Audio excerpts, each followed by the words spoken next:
The Bring a Trailer Podcast.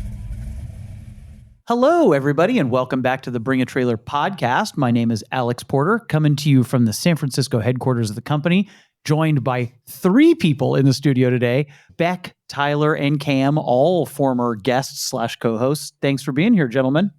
Thanks for having us, Alex. Yeah, I'm looking forward to this. We're talking about the King of Cool. Yeah, I'm excited to hear some hot takes. Oh my gosh. Okay, so what those guys are referring to is that we're going to try something a little bit different today. We have all watched the movie Bullitt, and we're going to do a little bit of a car movie themed pod. If this is popular, we can do more of them, but we thought we'd start with Bullitt because it's a classic and has a classic car chase scene in it, maybe the most classic. And also want to talk a little bit about whether this is a car movie. Why is this in the car movie canon? I think it's one of the top ones up there. But before we discuss all that, I want to hear a little bit about your guys' background with the movie, whether you've seen it before. We tried to get kind of a wide representation here. We have people familiar with it, people who are not. Beck, what's your background with the movie? I have loved this movie for a long time. I even brought my own copy into the studio here for us all to look over. I figured it was good. We had to have a visual of McQueen himself. While with the shoulder holster. We're going to have some shoulder holster talk. Some holster talk later on. Cam, I can see you adopting one, honestly. Both of us. You've thought about it. Yeah, okay, great. Cam would be Detective Frank Bullitt, I think, if given a different career. Totally. But crucially, it being a San Francisco Correct. film was definitely an instigator for me early on. You're the only one. You didn't grow up here, right, Cam? So you're the only San Francisco native. So that was a big deal for you. Big deal. I mean, and I was one of those where at a young age was watching the driving scene and trying to figure out where they were. And yeah, it was a very early on, very inspirational. How many times do you think you'd seen it before we decided to do this? Not a crazy amount, maybe 3 or 4 times. We watched it, like I brought it on like a buddy's bachelor party. It's like a kind of a good bachelor party it's a movie background to play movie. In the background. A lot of McQueen movies are that way, I would say, especially for a modern audience. For sure. Tyler, you brought in something too to prove your bona fides for McQueen. I have spent probably too much of my life getting into the life and times of Steve McQueen. So back in 2017, 2018, I wrote a book called 1001 Steve McQueen Facts. And I now know more than I ever wanted to know or thought I would know about Steve McQueen. We covered his entire life, personal life, films. But a big part of that, the publisher was CarTech. So kind of to your question earlier about whether or not Bullitt is a car-related movie, the publisher, CarTech, which is a automotive publisher, wanted this book to be written for them. So we have a whole section about cars, movie cars, personal cars, motorcycles, racing, everything. So it's impossible to talk about Steve McQueen without including his automotive kind of culture, planes, motorcycles, cars. Totally. And your entree, I presume, was motorcycles because of your interest? Yes. Yeah. Yes, it was. And he had a lot of them. Can you share the anecdote you were sharing downstairs with Randy? Sure. This is actually one of my favorite facts from the book out of 1001. People have asked me this so many times, and I never have an answer. And finally, I do have an answer when Randy just asked. And there's a super cool BAT tie-in with it where when Steve McQueen was on the set of The Reavers, the young actor who he was working with was just kind of a nice kid, and Steve McQueen had a blast working with him and kind of showing him some of the Hollywood ropes. So he bought him a little Honda mini bike. I want to say it was a CT70. And I was able to find one super obscure reference to it in my research. And at that time, I want to say the book was published in 2018. That bike, the whereabouts were not known. And then all of a sudden, 2 years ago at our Quail Motorcycle Gathering alumni event, what is sitting there but this bike? And my jaw dropped. I just couldn't believe it. No one's ever heard of this bike since the 70s. No one has seen it. And of course, these guys had found it and brought it to our alumni event. So that is now my favorite fact. So sick. We need a new edition of your book with the 1002nd fact. We need the about the 1002nd fact. That's gathering. right. I mean, you can't talk about this movie without talking about McQueen. Like, this is a action thriller movie, maybe one of his best. And it is like a McQueen star vehicle. But before we do that, Cam, what is your background with the movie? I know what it is, but tell the audience. Yes, this movie has been on my radar for a very long time. It's on For car reasons or? Just as a classic movie to watch. I've been a McQueen fan, but this one has just avoided me throughout my life. That being said, The mid to late 60s is one of my favorite time periods for so many different design reasons, social, cultural reasons. And so to dive into this movie with the perspective that I have of the late 60s, especially the San Francisco scene that was happening, it was really interesting to see how certain parts of society were portrayed. Dude, this was filmed during the Summer of Love, and it doesn't feel like that, No, right? it doesn't. And you also forget the way that Steve McQueen is portrayed as Frank Bullitt. He doesn't come off as any sort of, along the lines of the hippie mindset. No. But as a person, he very much was like, he was a star, but he kind of, he was smoking marijuana. He was taking drugs. But he very much just he was barefoot. He was barefoot a lot. Sure. Although he has some good footwear in this that I'm excited to discuss with you. And so it was interesting coming in with maybe thinking that there'd be some of that imagery portrayed in it, and really kind of lacking. San Francisco's kind of gritty, dude. Yeah. It's a grungy, gritty city in the way it's portrayed in the movie, which more so than I expected it to be. And you had never seen it before, right? I'd never seen it before, okay. And I will admit that aesthetically, this movie is incredible. From a substance standpoint, left me wanting a bit, and it was a bit tough for me to get through this. It took me a few watches. So I had only seen it once in high school for the chase scene, right? Mhm. Because car guys have to see it. And then I rewatched it. And the first time I rewatched it, I fell asleep like an hour in. And I agree with everything you were saying. And then rewatched it again, made it all the way through. And then last night rewatched it again. And I actually found it holding up. Did you watch it again after you watched it the first time? I rewatched multiple portions of it. I found it growing in my esteem with the rewatches, right? Like noticing more things about it. Certainly. And I think if I were more of a cinephile, I could see this being a movie that you would pull more out of every time you watched it. And so I think that's something I should do moving forward. Totally. I took notes last night when I was doing it, and you can see the influence of this movie on other movies for sure. Yeah, in a ton of different ways. Yeah, there's so many scenes in it. There's so many firsts that happened in this movie that are really interesting. I mean, this was actually the first movie to be filmed entirely on location with an all Hollywood crew. Oh, that's a good fact. I didn't get that one. This is the first time that a movie was made totally on the scene. And that's something that Steve McQueen wanted to do. He felt that grittiness that you guys are talking about, that was a huge part of why they had to do that. You just can't fake, you can't fake that little apartment with the stairs and that lever. The handle that opens the door. For those of us who live here, there's so many authentic San Francisco parts. Yeah, totally. And with that, not only is it all very authentically located, but also many of the actors we see are real people. Oh, and they look like it. And everyone's got big alcoholic noses. The surgeons are like actual surgeons. Yeah. They filmed it on location in SF General. I loved the UC patches on all their shoulders because they're all coming out of UC Berkeley or UCSF. Just fantastic little details there that makes it, I think, stand out at its time. Doesn't seem like that kind of thing would have been made back then or maybe even again. Yeah. And he personally fronted the filming budget to have it filmed in San Francisco, which I found really cool. And he followed a lot of these techniques for Le Mans a couple of years later, right? So same kind of thing. That gets even more documentary-like. I don't know if we'll subject you to that one, Cam. Maybe. That one's even longer and has even less plot. This actually does have a plot. Let me just do the broad strokes on the film before we dive in. I thought we could talk a little bit about kind of structurally, we could go through the movie, talk about scenes that you guys like, things you were interested in. I definitely want to do a San Francisco section. We have to do a whole big chunk on the chase, right? Because that's the key. And Beck's going to tee that up for us. And we got to talk about the man himself and his style. And Cam, getting into the sartorial side with you, I'm very excited about. Oh, and Tyler, you'd seen it a lot of times. When was the last time you watched it? What's your history with the movie? The last time I watched it was when I was writing the book about it. So I have not seen it in a while. I'd seen it before then. I watched it for research purposes, so really kind of going through it to figure out what was going on.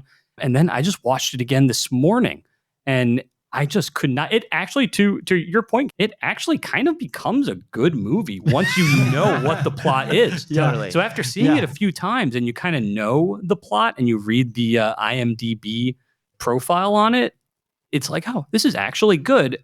But seeing it for the first time, you would have no idea. The plot is what's both going on. simple and also convoluted at the same time. Totally. It totally is. Okay, so filmed in 1967. It's a 1968 movie. Obviously a star vehicle for McQueen. 37 years old when he made this, which is amazing when you look at how weathered he is. I know, but you look a little better, Tyler. Not that he's not a handsome man, I was gonna say, but I'll take that. Everyone's tan and it was a different era. You can tell it's an old movie. $4 million budget, made $42 million. It was one of the biggest movies of the year. It has a 98% Rotten Tomatoes approval. So it's like critically acclaimed. I agree that for a modern person, they might be like, I don't know if this is a good movie or not. People certainly thought it was, and it is in the canon of like great movies from this era. And one of the many things I think it presages is like the 70s, like movement to gritty, all the famous movies from the 70s, the Scorsese movies and Dirty Harry. Totally. Well, Dirty Harry's the same cop, right? Yeah. It's the same officer. It This is. is all based on the same guy. And Steve McQueen was offered that role before Clint Eastwood was. No so kidding. that was it. Whoa. I mean, this movie kicked off this whole thing of like He turned down a lot of big roles that came after this that I would have loved to see him in. I think a lot of that is technology based too, right? It's like the technology to do on location shoots. I remember early watching Bullitt was the zooming of the lenses and sort of that styling of film that wasn't really the case sort of the generation before. And absolutely the technology that allowed for this movie to be made, shot in low light on location. It looks like a 70s movie, right? Like in total, like an completely Altman was ahead movie of or its time, something. right? Yeah. Handheld filming. Yes, correct. Which I love. Yeah. Nominated for 2 Oscars, won an Oscar, Best Editing, which is fascinating. Mhm. I don't know if you would have thought of this as an Oscar-winning movie, but it is.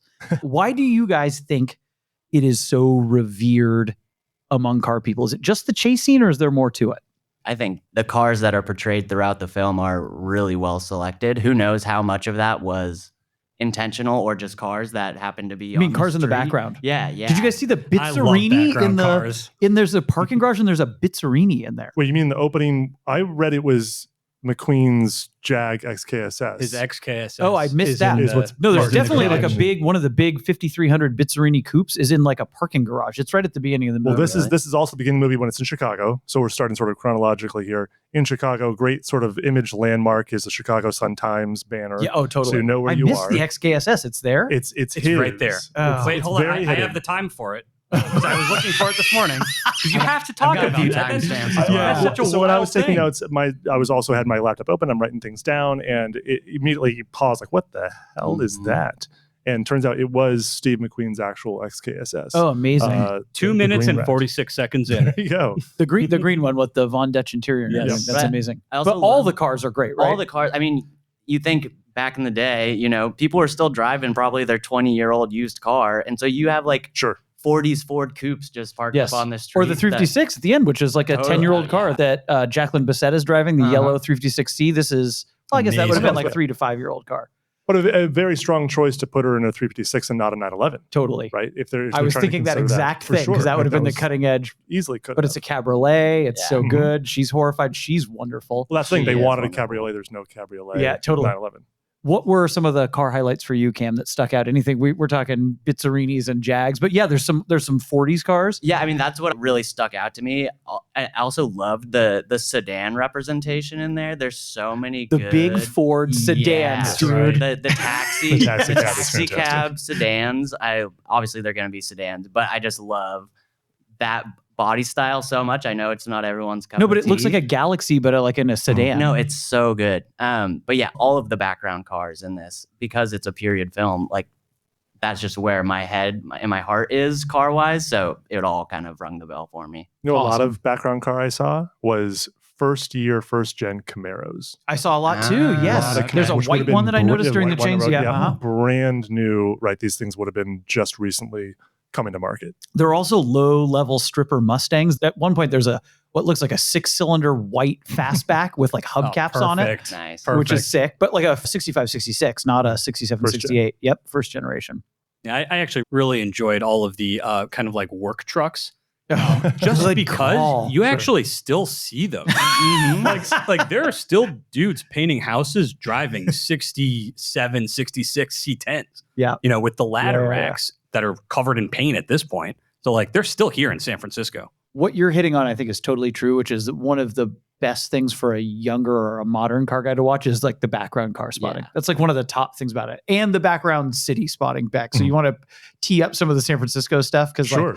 if you live here, which we all do, but a lot of obviously our listeners do not, it's an amazing San Francisco movie too. It's not just the cars, it's the city. So opening scenes, when we get out of Chicago, immediately comes back to San Francisco. I thought an important call out was we see the Fairmont Hotel. Yes. which is where the California Melee Oh, Mark started Hopkins, for a you long mean? time. Well, no, it goes to both. Oh, it goes to It both, starts okay. off in front of the Fairmont and camera pans over. Fairmont's more recognizable, has all the flags out front. But the villain is making the phone call Correct, from the Mark Hopkins, right? That's yes, what I he thought. goes into the Mark Hopkins, asks the front desks for a letter. They don't have it. He then has to get on the phone and call in. I don't know if you guys have ever been to the top of the Mark. One time bar I had, to go to. I had the only time I've ever had caviar. My wife and I had before we had kids. We had caviar and That sounds champagne like a up at the before top. kids It's event. totally. Top of the So Mark that for was like caviar. 16 years ago. Also, I do just want to say that Johnny Ross is a great name. Yes, totally. Correct. I mean, what a name. Great villainous look too. What a name, man. Everyone's jaws are incredibly strong.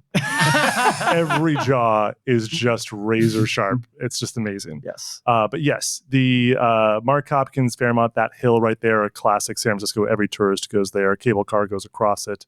But Fairmont, I bring up specifically because the California Melee used to congregate there. That's before they did their rally all the time. And then the Mark Hopkins is across the street from it, which was pretty fantastic. We get eventually to Robert Vaughn, who is a senator, I believe.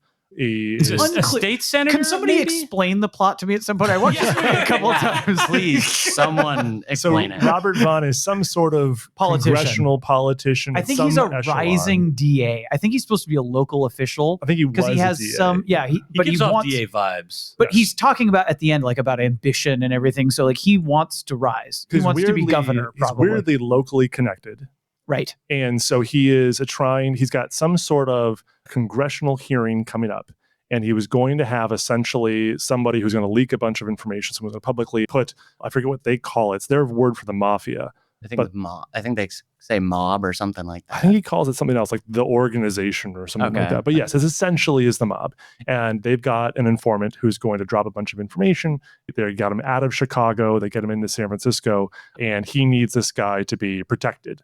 And so that's where Steve McQueen comes in. Him and his team are going to protect him at this really derelict little hotel, which I'll talk about in a moment. Is that after the Pack Heights house though? Right. So the Pack Heights is Okay. first. That's where Steve McQueen meets. There's like right? a cocktail party. His, yeah. his That's an partner amazing. comes to wake him And up. that house, that actually is probably the part that looks the most today, like it did back then. Like that's like That almost house not basically different. hasn't changed. Yeah, If you look at it, it's the top of Pacific Heights. It's a big giant mansion. They're having some sort of cocktail party there. I think it's more or less either meant to believe that it is Robert Vaughn's home, or at least he's having a fundraiser happening Yes. there. That's where and I so- wanted to hang out more was at that cocktail party. People were definitely putting him back Yeah. there too. Steve McQueen is woken up in his flat, his just awesome, Victorian era flat, Edwardian maybe, by his, what I assumingly is his partner. Yeah. And They wouldn't have called it that back then. They just, it's like his old lady or something. Ball and chain. Totally, total ball and chain. And then he, it's like middle of the day, and he's clearly hungover from the night before. or Doesn't he whatever. grind his own coffee? What happens there? He Mhm. does something, right? What is it, Kim? There's something I think he interesting. does grind his own There's coffee. something that's outdated there, right? With like a hand grinder or something, right? That Yeah, makes okay. sense. My roommate's back on that. It's back Okay, in. it's back Oh, in. yeah, it's totally back. Of course. There is some full circle hipster stuff in this, There right? is. Yeah. Yeah, for sure. Turtlenecks and sport coats. Oh, I love it. But then when he goes to meet Robert Vaughn at the house on Broadway is a major sort of, they call it Billionaires Row now in San Francisco. And that's where he gets the assignment to go babysit Right. this informant. And so they go to this hotel. That hotel is a real hotel. This is my favorite location in the movie because you It's see so the dingy. you see the old Embarcadero freeway outside, Okay. right? Which is gone. There used to be a freeway right along the As shoreline. is that building. That building was destroyed in the Oh, earthquake as bummer. well. So that hotel and that freeway both removed. But you can tell it's real because in the background, you're seeing these cars, and it's clearly not a projection screen. Like back then, they totally would have just put a projection screen, and you would be able to tell the entire time. It feels very real. And this so is probably, grimy and tight too. You know what I mean? Mhm. Like you Mhm. would have made a bigger set if you were going to it make a looks set. so disgusting. It's San It Francisco. was.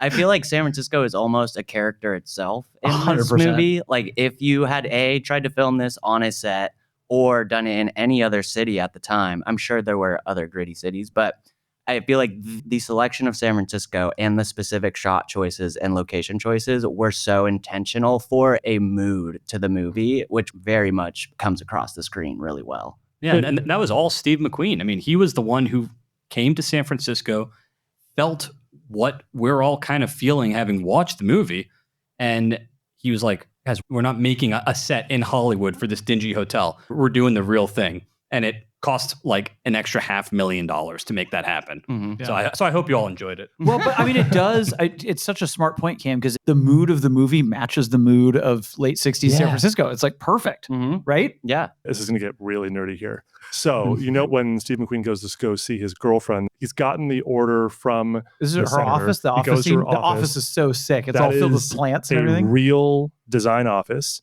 That studio designed a fountain. It's called the Valena Court Fountain. It is a real fountain in San Francisco that was at the time being designed. There was a model. You hear Steve McQueen walk up to his girlfriend and he asks something like, "Oh, is this the fountain that you're working on?" His old lady. His old lady. And he has to go through it. She asks him like the weird question about like, what's like the water flow meter or whatever it is.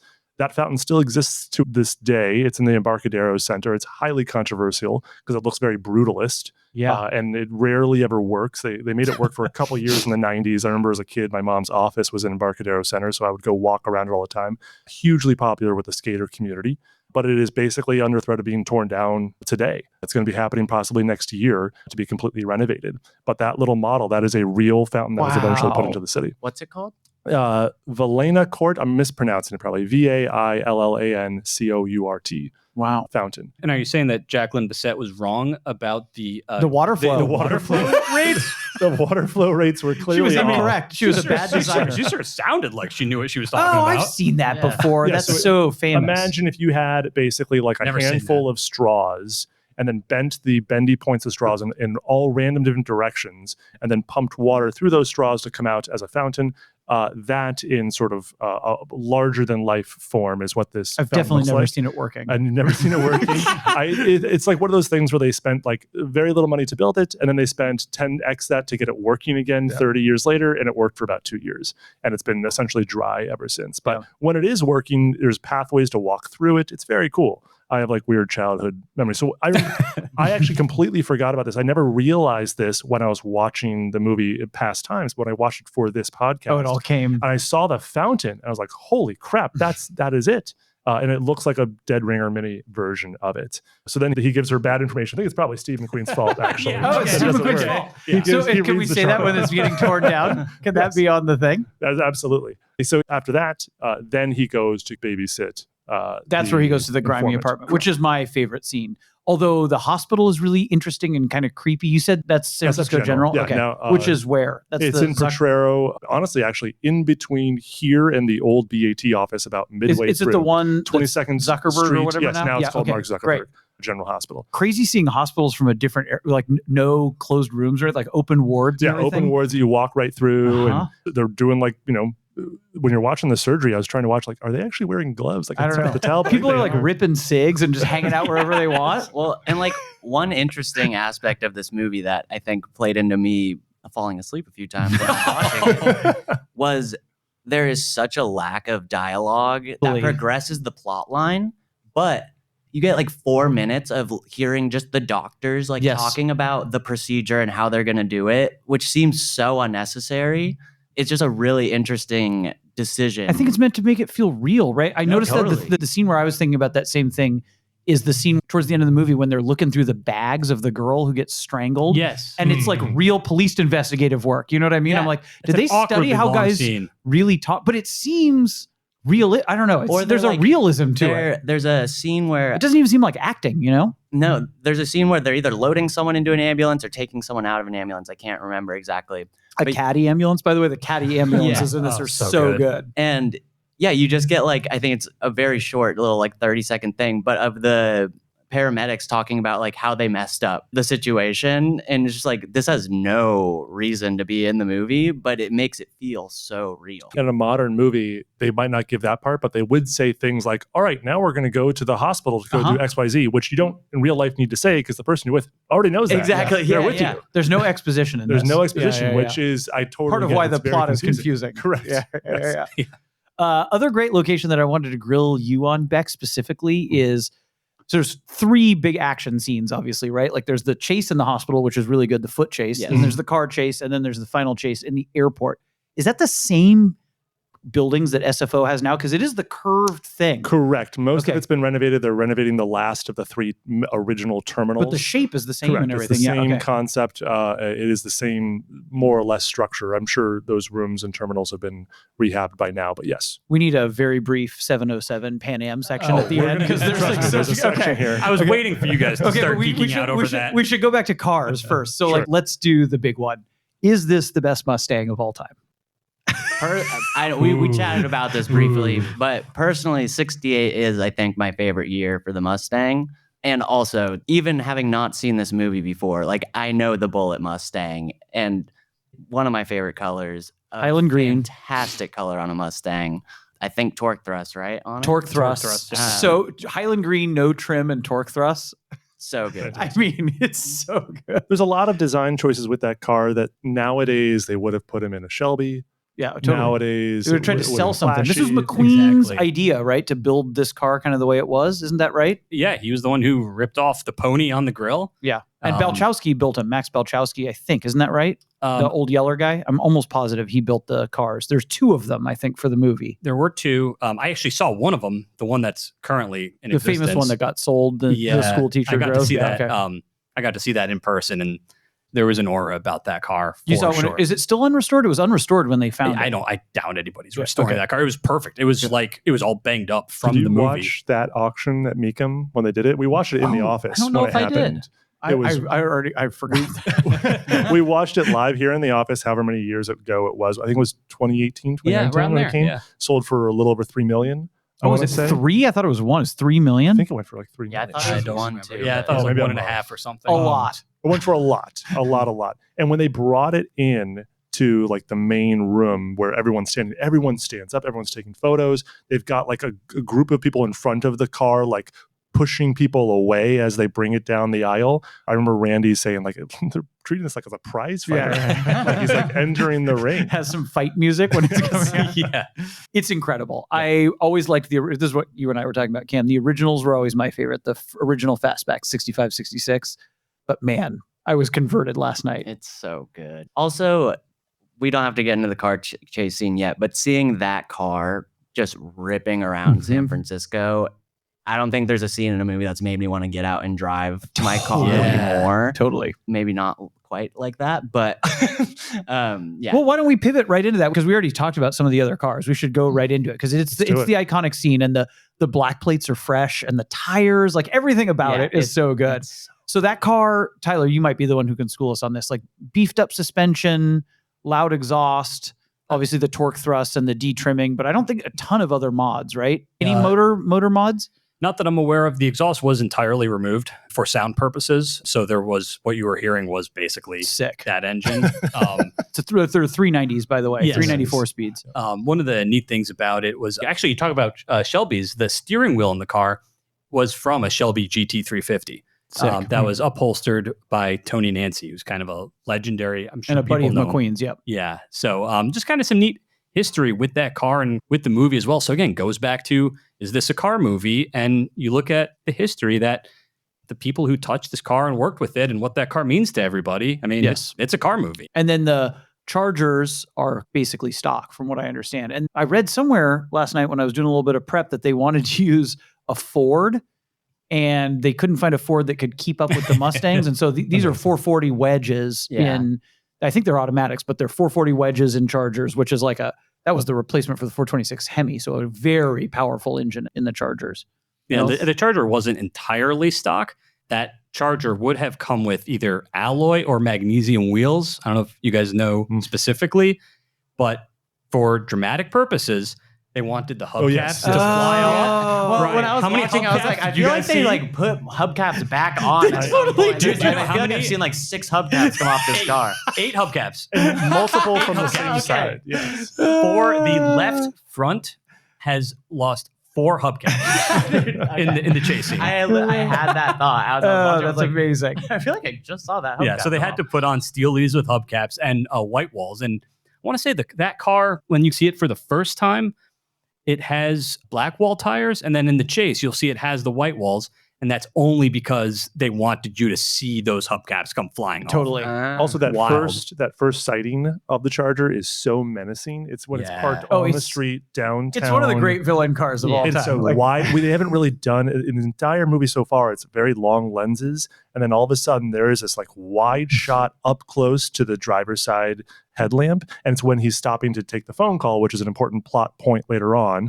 But that first shot is so intimidating. It's fantastic. It's superb car casting. The way that they were taking those hills, I'm like, it had to have been uprated suspension, and I can't believe they only used 2 cars. The way that they were bashing I mean, I don't know how many Chargers they used, but I think also only 2, isn't that right? I want to say 2. Man, it's almost comical, like how many times they're Totally.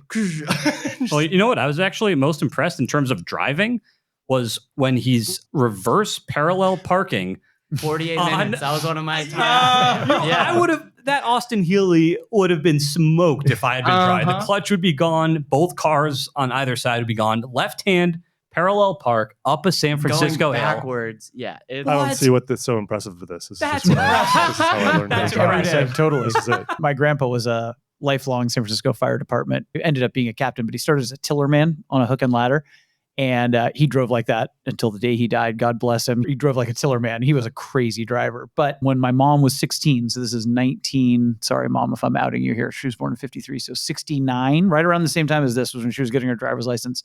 He took them in their 66 or 67 Beetle and he parked it on one of the steepest hills in San Francisco and said, "All right, Linda, you're up." Like he got out of the driver's seat. She had to get out of the bed and she had to start on that hill. Oh, that was how she was taught to start with. And my mom, by the way, like when I bought the GT3, she hasn't owned a stick in 40 years. She hops right in, like, doesn't even think twice. Wow. She's not intimidated at all.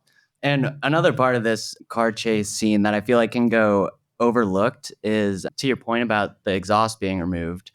For me, one of the stars of this movie is the score. Oh, it's so good. I wanted to bring it up. I didn't realize who it was. Did you look up who's the... Yeah, it's Lalo Schifrin, who did the first Mission Impossible score and really like... The TV show score, like wrote that song? Okay, interesting. I mean, the score from this movie is such a blueprint for the 70s crime thriller type of score. But what I love is during the car chase scene, there is zero music happening. Correct. And the engine. But it goes right up. It goes right up to it, which is interesting. The music plays, and then right when it stops, the guy buckles his belt in the chart. Belt buckle. And then right when it ends, the music comes back in. It's almost like a release from what you were just like all this tension. But I just love that decision because you literally are just watching these cars rip around, and all you're hearing is the fantastic engine noises. And you don't notice the lack of dialogue, or I mean, I don't know if I breathed for. I mean, do we know how long that chase scene is? I think it's like 10 minutes or something. No, I think it's shorter than that, but it feels long. I had my whole family come in last night to watch it because I was like, "This is the whole reason we're doing this." Because they were like, "Why are you watching this boring movie, Dad?" And my 5-year-old was like, "Do it again, like play it again." So we actually went back and just did it again. He really likes the guys burning up at the end. I told you guys that. Yeah, okay, fine. But he liked the whole thing. The cars are going really fast in a way that you don't see in, like, you can tell it's road racers and McQueen was influencing it. Like they're not sliding all the time. Like you can see the cars like, oh, he apexed that corner and is exiting as fast as he can. Whereas in a lot of car movies, even ones that are supposedly accurate, they're sliding and stuff, which is not fast, right? That's slow. Mm-hmm. And so there's a couple times where you're like, oh, that's hairy what they're doing right there. It was all at speed. They got up to 124 miles an hour was the top speed that they hit during that chase scene. Up on the hill. What is that hill that they go up on top of? Because I know it's disjointed. So they get to San start in the Bruno Excelsior Mountains. And then later they're in the Excelsior again. So because they're starting off basically near the hospital, which is down where we said near where we are right now, which is near Potrero and like 22nd Street or so. They then very quickly end up in the Marina District, which is about 20 minutes away. But it is where all the hills are. So that's where the jumps are happening. That's where the jumps are happening. That's where you see the green Beetle about 9 times. So that's just very quickly on that. They do a really sick thing. There's so many things I wish people would emulate from this movie.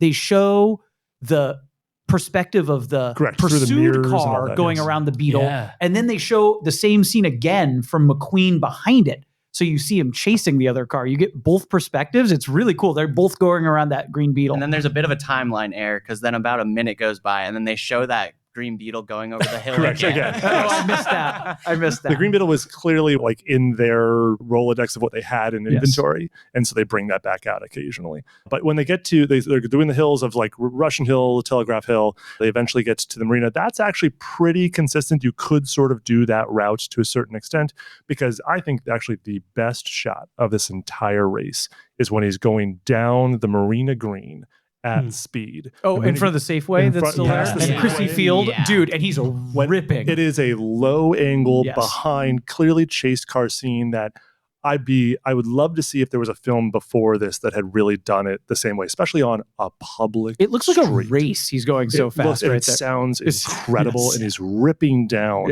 Marina Boulevard to the point in which I'm just like, this has inspired people to do that. Of course. Well, to That's Cam's point, I exact was like, thing. oh, I want to go do this, but like, I don't want a stupid modern car. I need to go do this in an old car. Yeah.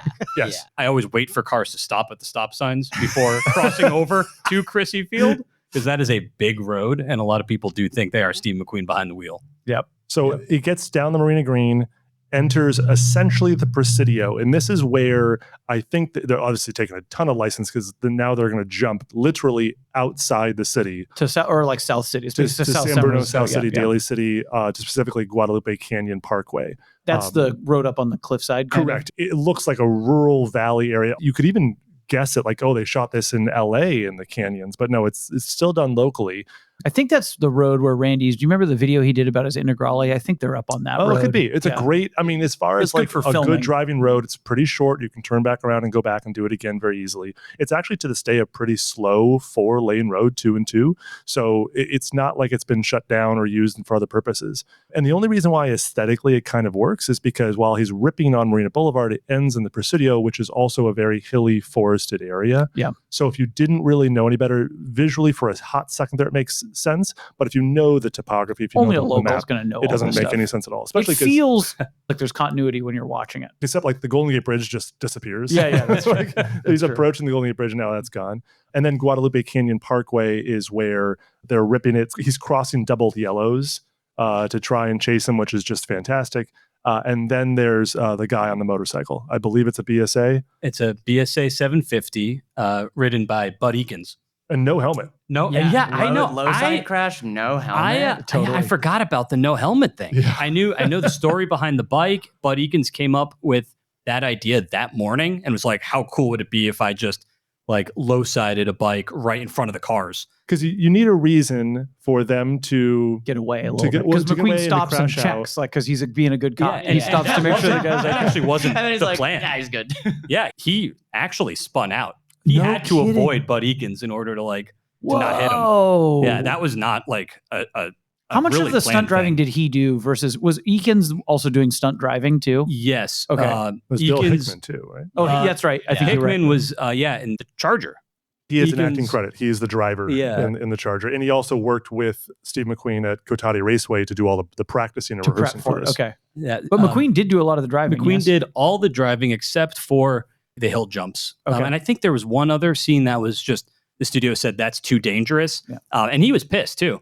He wanted to do all the They driving. also wouldn't let him, for insurance purposes, they wouldn't let him Yeah. race at Le Mans in 71. He really wanted to Yeah, do so it he with just, the so he just camera. made his own race and did it Yeah, anyway. totally. But yeah, he it was kind of funny. He was just like a real he was a bit of a hard ass actually, a course. big time hard ass where like a Marine. He had a real yeah, tough I mean life, it was yeah. like his way and the right way or that's it. So he fought with the studio for 4 whole days to get him to allow him to do the jump scene. And they finally agreed and gave him his time to show up. And by then they had already filmed it. So they knew they were never going to win. So, Yeah. so they just told Bud Eakins to show up a little early. Yeah. They filmed the scene and then that was it. The moment where he's chasing the Charger and he overcooks the corner, it's still like in Russian Hill, Telegraph Hill This is when area. he goes in reverse. and the he goes famous, in reverse. It's the famous and Yeah, freeze reverse scene. yeah. burnout. Yeah. I've read one place, I don't know if you guys saw this too, where that wasn't intentional either, that he was meant to make the corner, but he didn't. Oh, interesting. Yeah. And well, you probably saw the Charger smokes the camera. Oh, the I Charger- didn't- Oh, yes. It takes out, there's Yeah, actually which like they weird left. cut edited in. Yes. Yeah. They didn't edit that out. And that was real. You talking So- about when it hits the car? Yeah. And the Charger just disappears for like a Yeah. frame. Yeah. Yeah. So that was Bill Hickman missing that turn and like trying to do it right, missing that turn and just nailing. He destroyed a camera. I don't know if there was someone behind it who got out of the way or what, but destroyed that camera. And going around the corner, Steve McQueen, same. There's something, I would love to try that corner at slower speed. Is it over tracks? Is there something that makes you slide? Also, there's the hard things in the intersection where it's like a hill and then the intersection's flat and then it's a hill again on the other side. So your suspension's really upset. It's the corner of Larkin and Chestnut, Beck. Does that mean anything to you? I mean, generally speaking, just like Alex was referring to, is these weird corners where basically two flat streets go to a mostly flat intersection, but on either sides of those streets, it cuts. It's like all four entries have different angles. Correct. It's very bizarre. It would be very like hard if you're coming down a hill, to, all of a sudden you level out and then you're tilting again, you know? Mm-hmm. And as we know, the Mustang does not have a limited slip differential, I believe. I think we saw a single wheel spin out for a while. Importantly, camera facing. But he put he did put 410 gears or something in it. He put a really short rear end ratio in it, probably for all that burnout and acceleration. Up into that spot then. God, okay, that's how he does it. Man, it's so good. And you guys didn't disappoint with all the facts about the chase. It's part of why it's so good is like they were sending it and then like they had the smarts to be like, let's put this in, put the sending it right into the movie. I mean, that is such a large part of the movie for me, is that chase. Is it the best? We haven't done any other movies, but does it deserve, how about this? Let me reframe that. Does it deserve its place in the Pantheon? For sure. Yeah, I mean, absolutely. it's definitely up there, probably top 5. You know, then at the point it becomes subjective.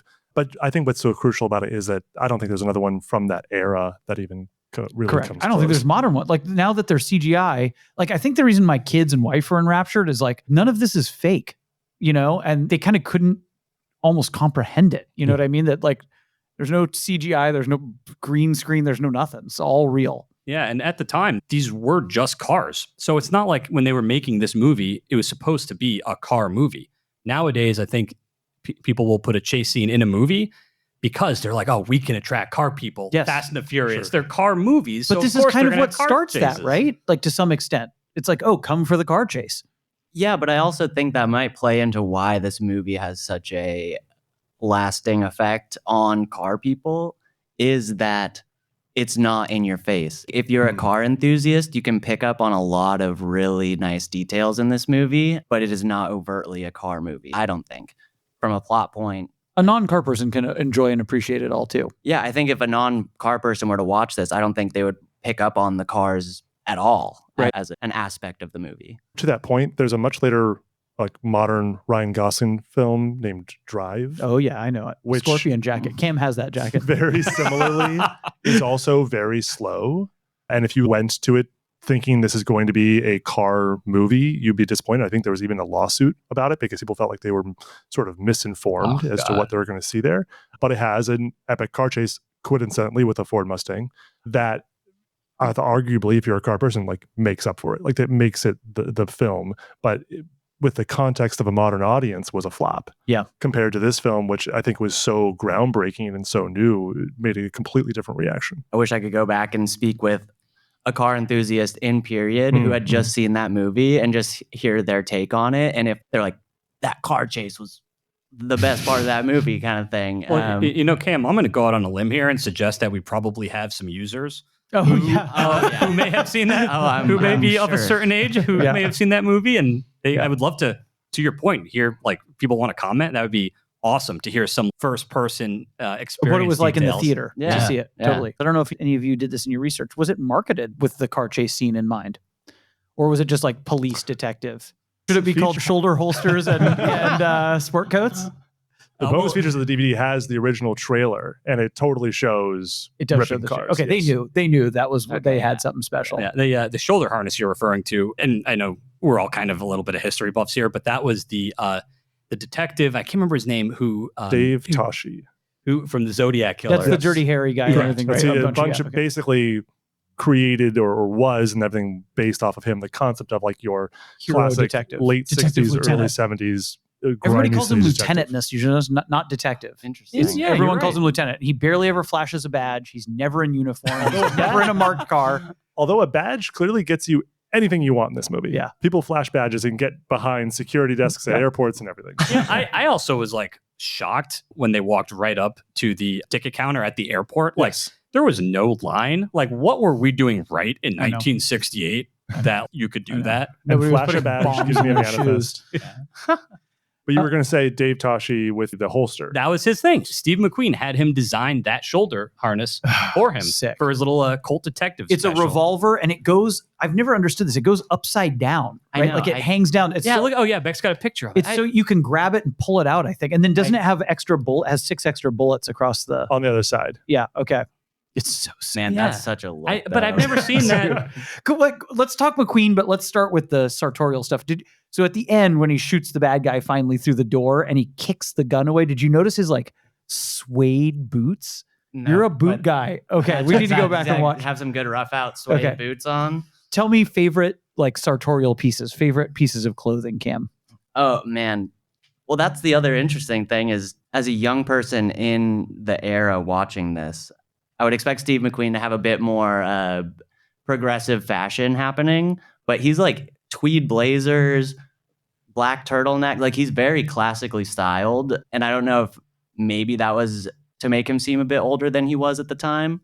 But I mean, just from a fashion icon standpoint, like all of his fits in this movie are so good. Well, there is a specific one that like I'm kind of imagining Alex has hanging up in his closet. Oh, do tell. The pajamas in the Oh, beginning. God, they're so I mean, what are those? They're so But good. also, like, I could see Alex showing up to work in They're those so one good. day. Tyler wanted us all to show up in turtlenecks and sport coats today, which would have been really, We should really have done good. that. We should have done I could have that. made that happen. Yeah. The shoulder holster is good. There's not really bell bottoms, but there's quite a bit of plaid, and there is kind of a skinny fit on a lot of the pants. You start to see some 70s influence start to come in a bit.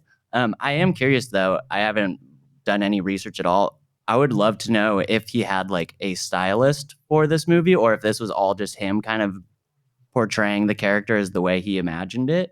Or copying the cop. that Well, there's is the based on- informant that he meets with in the restaurant after the This is not the guy with the yellow glasses. yellow Oh, that glasses. guy's insane. That- Oh, those mutton chops. mutton chops Oh, and the God, yellow yes. sunglasses. I mean, he's the 70s. He's clearly He's ahead of the curve. he's ahead of the curve. Well, McQueen He is pulled it off. How could that guy pull off that look?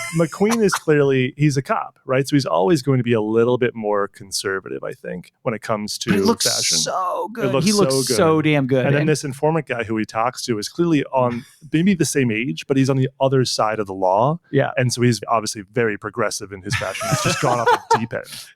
But I'd be very curious to hear if anything stuck out to you. shoulder holsters. Sure. No, I loved everything about the style choices. I mean, I should have looked it up who the costume designer was because it looks, again, it's kind of like the city or even with the cars. It all kind of fits together and everything, it all kind of is of a piece. And yet there's always something interesting to look at in the background, right? Whether it's cars, whether it's style, whether it's the architecture, Mhm. that office in particular. I may take back the Sleazy Hotel as my favorite location. That design office with, it has plants everywhere in it. You know what I mean? It looks like you're almost in like an arboretum. It looks so freaking good. Well, and I'm just a huge fan of 60s interior design. Totally. Architecturally and like from a furniture perspective. And some of the interiors and like the furniture inside of those spaces are so good.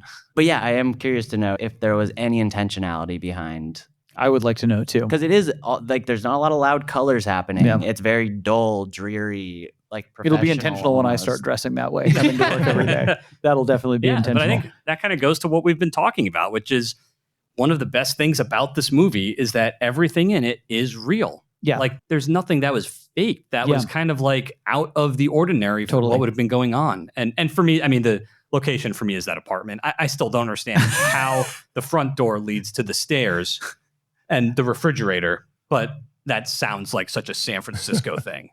Very much so. And very much another sort of real feeling in all this is moving on in the story. Where is that? I'm sure that's a real apartment, right? Did any of you look Oh it yeah, up? it exists, and that market is still there across the street. It's still there. What to this neighborhood is day. it in? It's in Telegraph Hill. Okay. It's in that same sort Oh, of. that's it's on- right. You see Coit Tower a couple times when you, yeah, okay. But the big sort of painfully slow moment for me that felt very real was waiting for the Telefax photo printer Oh my God. to print out. Oh, man. They I like thought that go was through the good whole- tension though. And, It's good and his tension. boss like holds him back because he wants to be the first one to grab it.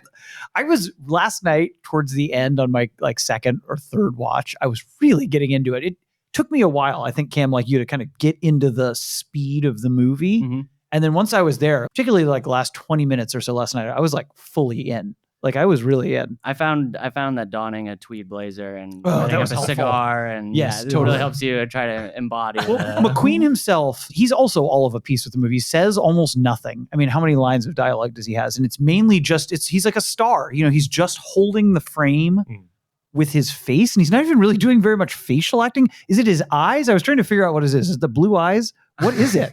It's his blue eyes. But he really does hold it. He's clearly the star. Well, and to that point, an interesting thing that I heard when I was doing some research after watching it was apparently, this is a quote from Steve McQueen's wife of the time.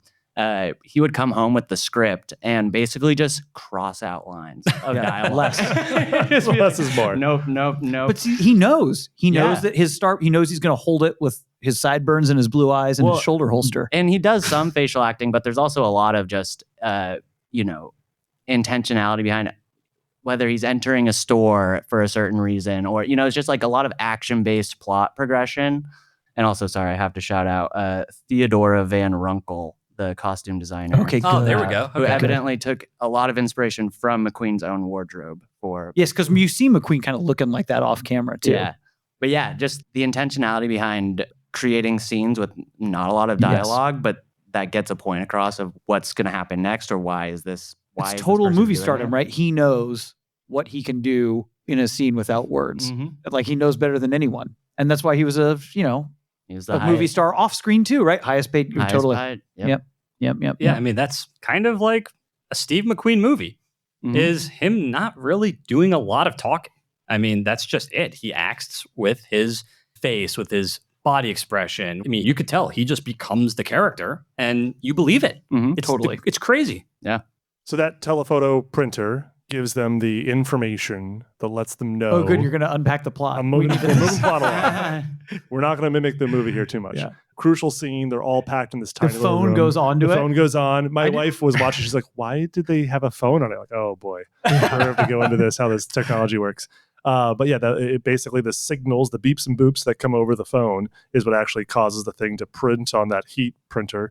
And it gives them, I think, the passport or some sort of identification. They figure out they had the wrong guy. They had the wrong guy. Basically, the informant had found a double. And the evil politician looks like a fool. He looks like a freaking fool. And McQueen says, I don't give a damn. That's like all he says. But that leads them to find out that they've obviously got the wrong guy. So they end up at his hotel room. Oh, this was pretty tough. Where he was pretty gruesomely had murdered the girlfriend. And then they ended up at those are delightfully paired with the 356 scenes. Correct. Which are so good. And then probably my second favorite art in the movie. His girlfriend, then all of a sudden, there's really the only real emotion that we see all film is his girlfriend's reaction to seeing the dead body.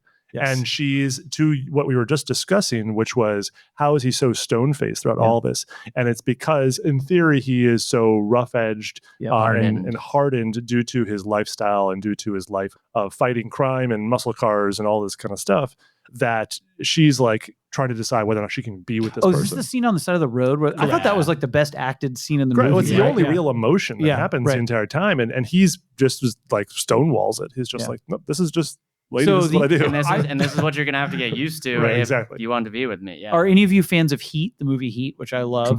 So like to me, that was the influence on Heat. That's like Pacino being like, this is it, baby. You got to share me with the robbers. That's kind of that scene, right? Sure. Like, didn't Heat, sorry to give it away, but isn't that the one that ends at the airport? Isn't there? Well, that's what I was going to say. Like the whole end scene, I'm like, oh my God, did Michael Mann steal the whole end scene? Yeah, I'm thinking of the right movie, right? Yes, correct. With the blue lights. De Niro and Pacino. They're right. running under the planes and all that stuff. Like, totally. I mean, it's an homage. I'm sure Michael Mann's a smart filmmaker. He's doing an homage to Bullitt, I'm sure. Oh, there are a lot of, there had to have been. But they discovered that they have to go to the airport. Yes. They get this informant. Do we get to have airplane corner here? So we get to the airplane corner. God.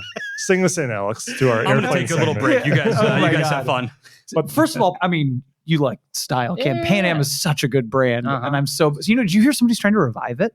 That As an airline, I saw it's the taken headline. this long for someone to try to. I don't know if you can start a new airline anymore, but man, Pan Am and TWA are the two like most stylish of the old airlines. It's fascinating because it's evoking the old world of traveling, which unfortunately can never come back, right? Because once the 747 comes out, only a year or two after this, that totally changes. Like once you have a big plane, totally changes the economics Well, of the big one of is international travel. deregulation in the 80s. That completely changes. But also a big plane that can carry a ton True. of people, right? And right now we're looking at 707s and 727s yes. in this film, where Steve McQueen, for some reason, decides at some point he has to lay down I love that underneath part. the wheels to not It's get like run taking over. off. I think it's on the runway. Yeah. Like it's like firing the engines. But all shot actually at SFO, shot on the runways, shot inside the terminals and everything there. The scene where the 707 comes right up to the camera. Yeah. So it's one of my favorite shots in, Great one. in the Love movie. seeing a 727 with the third engine high on the Ooh. vertical tail.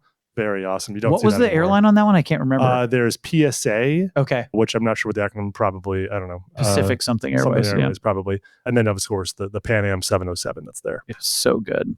So good. Some shots taken, some good gunplay there at the A end. little bit of gunplay in there, shot through the glass window, Yes. blasts through. Shoots a there's cop first. Like there's just like Yes. a Yeah, random and then cop everyone murder. forgets about The him. thing is, though, like they have to put that in the plot to make To it let him- okay yeah. for him to blow him away. It's like Right. he shoots Han a shot cop. first, Greedo shot first. It's Yes, that. right. You gotta Although blow away one cop so that it's justified. Yeah, I got to give Steve McQueen credit though. I mean, to talk about his his shoulder harness, he was actually a big firearms enthusiast. Yes, he himself. was. Big gun guy. And never pulls you it know, out. Yeah, but you know what? Like you watch movies today, how come nobody else thinks to kick the gun away from the bad guy? yeah. It's like you think he's dead. He's clearly dead.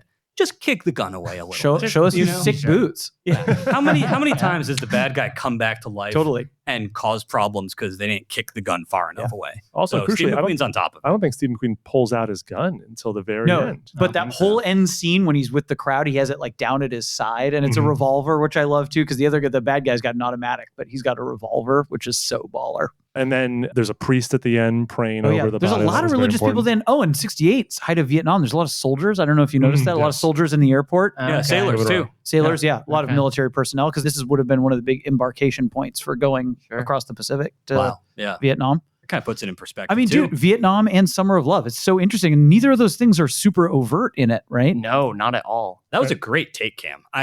Every time I've seen the movie, I had no idea that like Summer of Love was going on. Yeah, just I mean, like in what was the Haight-Ashbury? Haight Yeah, Ashbury's like Haight-Ashbury. 67. That's summer Yeah. 67. This I was mean, filmed in 67. So they must have gone through there in order to get to. it in just order to shows get you to that the south side of maybe the city. it shows you that maybe this like iconic thing wasn't as widespread. Most people were just going about their lives in San Francisco in 67, right? And that's what I think when I'm watching some of the car chase scenes. There are some scenes where they cut to it and you see people on the side of the road and they look like surprised at what's going on. And I'm like, I wonder how many of these were like actors or just people that happen to be shopping at the store at that certain time. And probably the final car I think we really see, the one that really matters, would be the car that Robert Vaughn gets into at the airport, which is his big Continental. And it's got the big giant radio antenna, like the big V. So I cool. assume it's Yeah. for a TV, maybe even, which is It's probably for incredible. the police radio. Could well, I don't know, because he's supposed to be like a senator or something. I don't know. It's very. But he has like confusing. police connections. He's like Correct. getting writs of you will sign the writ of habeas corpus. There's a bumper sticker on that car. Oh, and I yes. didn't write it down, but it was like support your local law enforcement Yes, kind exactly, of thing. for sure. but again, he looks like a fool at the end. Yeah, he looks very silly. He's completely He been- shouldn't have messed with Frank Bullitt. No, he shouldn't have. No. What else did we miss, guys? What are the parting shots? What else should we say? Well, one of my favorite things, because I'm a big Corvette guy. You yeah. you guys are talking about Mustangs and Chargers. Well, like something had to actually film We're those such cars. solid rear end simpletons. Something had to like actually not only be able to go as fast as those cars, but go faster, go slower, maneuver around, brake. It had to be able to be significantly better than those cars. And they realized this before those scenes were shot. Someone from the crew went to the local Chevrolet dealer and bought a 427 Corvette, Amazing. and they stripped the fiberglass off, welded on some camera mounts and some metal body. There's a picture of 68 was see it a the C3 or a camera C2? cars. it would have been a C3. First Yeah, year and you C3. could tell Okay. there's one picture of it online, and you could tell it's got the C3 rake. And they stripped it down to birdcage and frame, welded all the camera stuff on, and that was what they used. And that car has, as far as I know, has never been found. That car could be in some like local junkyard. I wonder if they just threw it in the junkyard. Yeah. Yeah, nobody would have rebodied no it. use They for wouldn't it. care. Well, yeah. if the studio owned it, they may have just ended up passing it down through to other films. Oh, yeah, could have used it for other totally. films. Fascinating. Interesting. Wow. I caught one blue C2 for a second in a scene. I think that was maybe the only Corvette I noticed. I think it's right when the chase scene starts before they're actually chasing each other. It. I think there's a Nassau Corvette. Blue C2. He almost, as I recall, McQueen pulls across a road and a Corvette almost T-bones him, which probably was real. Okay. I'm sure. That probably was. Was it fun, Cam? That's the big question. Did you have fun? It was fun, but I'm more excited to watch it again. Okay. Yeah. Interesting. Yeah. Okay. Would you recommend it to other car people? Absolutely. Other young car people? Absolutely. You're our Gen Z voice here. I can't say I would recommend it to just someone looking for, recommend me a good movie to watch. I don't know if this would be my first option, but for a car person, especially someone who is interested in this time in history, I think it's a must-see. Definitely a must-see. I'd also try to make some sort of connections to younger viewers who may have been watching like the Gymkhana films. Ken Block specifically in Gymkhana 5 came to San Francisco. Oh, right. And did some of these hills at a much higher rate of speed and jumped his car much further. But and in a car built for that kind built of stuff. for it as well, but like clearly inspired course. by this chase scene and like went to some of the same spaces as well. That was another huge moment, I think, in like San Francisco lore as well. Also, if you're a millennial and you grew up playing video games, the game Driver on the PlayStation is like completely modeled off after this as well. Same styling, same feeling, same muscle cars. Takes place in San Francisco. Hubcaps fly off constantly in that video game. So it lasted every single decade. I think there was influences to no matter what you were sort of into. It's played out in many ways. Yeah, I want to say when the new Charger came out, you guys probably know what year that was. It's going back a ways now, and weirdly, it was a 4-door when it came out. But I want to say it was a Car and Driver or Road and Track. Someone did a piece where they grabbed that model year Mustang and they took the new Charger and they replicated the chase scene. They just went, this was the first time two real capable Mustang and Charger muscle cars were back on the road together. And that was a lot of fun. So there's these references, just like you were saying, Beck, every decade, but it's like people just can't stop referencing this film. And that really says a lot. There's also like a billion pieces on how to replicate a Bullitt Mustang, or like one of our sister brand, I was MotorTrend or Road and Track, just did a thing on all the locations, right? So we can maybe link to that. Forever, people are going to be writing about this and trying to recreate scenes or recreate the look of something. And they're recreating the movie now. Are they remaking it? How did I miss Spielberg that? Spielberg? No kidding. Steven Spielberg to direct Bradley Cooper in new Bullitt movie. Wow. When's that from? 2022, and then there's other stories more recently since in like 2025 about updates about it. So still those two guys? I believe so, yes. That's an interesting combo. Okay, biggest question. We do it again. What are the films? Oh, man. I mean, like, it's hard not to include the original Gone in 60 Seconds. Oh, I've never seen that one. I've seen we've got to do it. Seen the Cage remake. I've never seen I've also never seen Two Lane Blacktop, which is like one of the other ones that always comes up. American Graffiti. I haven't seen that one. Rewatched that recently. It's very good. I've never seen American Graffiti 2, but I have rewatched the first one recently, and it's great. It's another movie like this that's like a lifestyle movie, but like the car spotting is happening constantly, and it's a little bit more overtly about cars than this one, but it's also kind of not. Cars are the theme, but not necessarily what it's about. Dazed and Confused. Dazed and Confused is great cars. Great car movie. That is not a car movie by any means, but if you like cars, there's something for you every step of the way. I've been out there scouting some other ones. I rewatched, Beck was horrified. I rewatched Driven recently, which is the Sylvester Stallone car. That was a good movie. Totally. Le Mans, I promised Cam I wouldn't subject him to that, but I've subjected other staffers to that.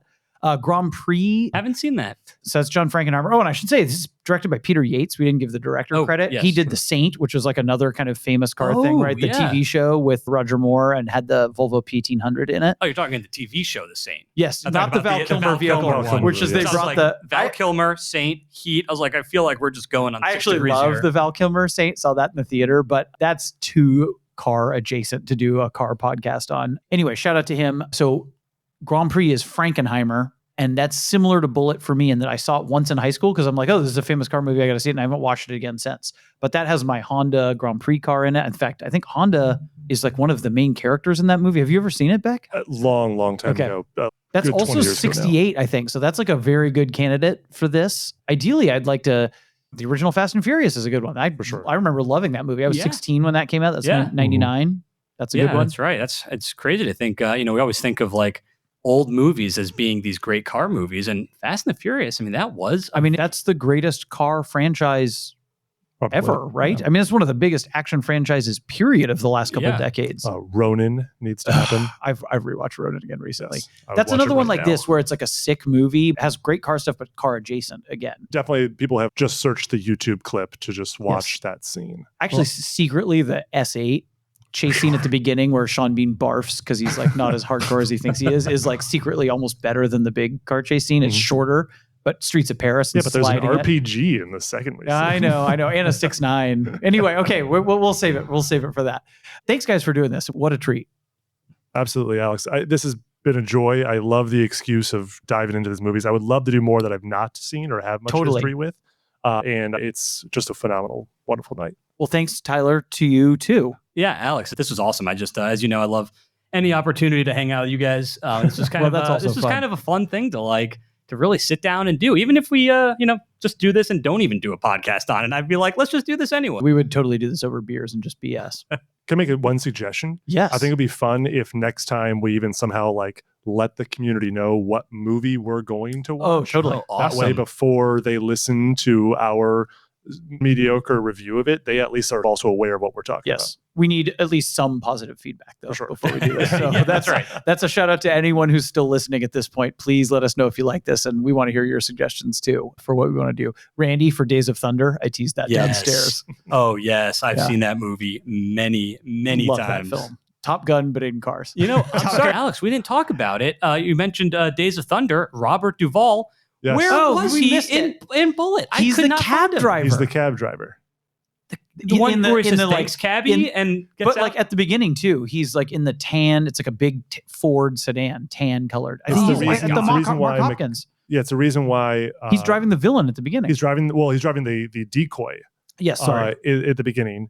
And then after, I forget how McQueen makes the connection to what cab company he was in, but he gets a hold of Robert Duvall and then asks Robert Duvall to drive him around on the same route that he did. He goes and talks on the same payphone.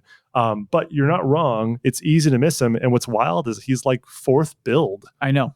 In the opening credits. Also, opening credits, like when have we seen that before? I know. Just amazing opening credits. I know. We could do a whole nother hour on this movie. I took 4 pages of notes. This is like the most I've ever prepped for a podcast. I just need to watch all my movies with Beck because for the first time, I actually know what this movie's about. So thank you. I'm just going to watch all my movies with you. That's if we do more of these, that'll be Beck's plot breakdown corner. Here's what's actually I happening. need a jingle. Give me a jingle. Totally. We'll write some original music. Well, thanks, gentlemen, so much. And thanks to all of you for listening. Hope you enjoyed this one. Again, we'd love to hear feedback. You can comment in the post when we put this up, or also send any thoughts, questions, or concerns to podcast@bringatrailer.com. Thanks as always for listening, and we'll catch you next time.